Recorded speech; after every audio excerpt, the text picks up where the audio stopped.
টাঙ্গাইলের একসময়ের খরস্রোতা লৌহজং নদী দখল ও দূষণে এখন ময়লার ভাগাড় আর মরা খালে পরিণত হয়েছে। একসময় ছিল ব্যবসা বাণিজ্য ও যাতায়াতের প্রধান পথ এটি।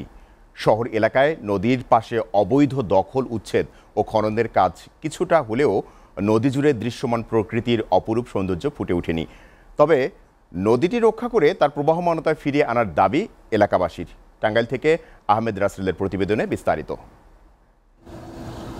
টাঙ্গাইলের একসময়ের খরস্রোতা নদী লৌহজং। এ নদীর ওপর অনেকাংশে নির্ভর করে গড়ে ওঠে যোগাযোগ ও ব্যবসা বাণিজ্য। লৌহজং দেশের উত্তর কেন্দ্রীয় অঞ্চলের প্রধান নদী। জনপদ সৃষ্টি ও সম্প্রসারণেও রয়েছে অবদান। যমুনা ও ধলেশ্বরী নদী হয়ে লৌহজং দিয়ে ব্যবসায়ীরা কলকাতা থেকে ঢাকা নারায়ণগঞ্জ যেতেন। জনশ্রুতি রয়েছে এই পথে লঞ্চ, স্টিমার সহ বড় বড় নৌকা অহরহ যাতায়াত করত। বর্তমান চিত্র বলে দিচ্ছে এ যেন শুধুই রূপকথার গল্প। স্থানীয়রা বলেন, বর্তমানে পানির দুর্গন্ধে নদী পাড়ে বসবাস অনুপযোগী হয়ে পড়েছে। বিন বিন করে মশাই আর এত গন্ধ, বিটকেল গন্ধ, পানিটা পয়সা মানে বেতে আমার তিস্কার কোনো জায়গা নাই বাজান। এখন তো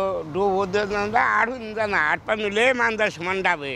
খননের মাধ্যমে হোক, যেভাবে হোক, এগুলি বন্ধ করে, এই যে বজ্রগুলি আসতেছে এগুলি বন্ধ করে এটা আবার পুনরায় যেন ব্যবহার করতে পারে মানুষজন, সবার যেন উপকৃত হয়, সেটাই আমরা সরকারের কাছে চাচ্ছি। এটা তো সংরক্ষণ করা হলে এখান থেকে একটা সুন্দর পরিবেশ হবে, নৌকা আসবে, মানুষ চলাচল করবে এবং আমরা যারা আছি এলাকার আমরা সুন্দর নিঃশ্বাস নিতে পারবো।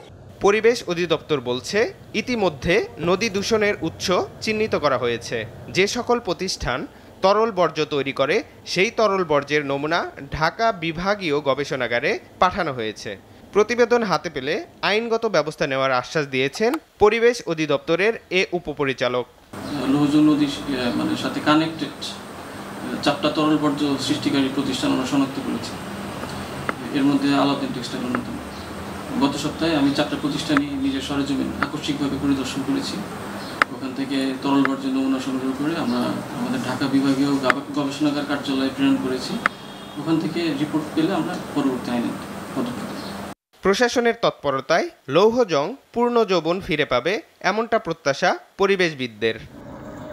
SA TV news desk.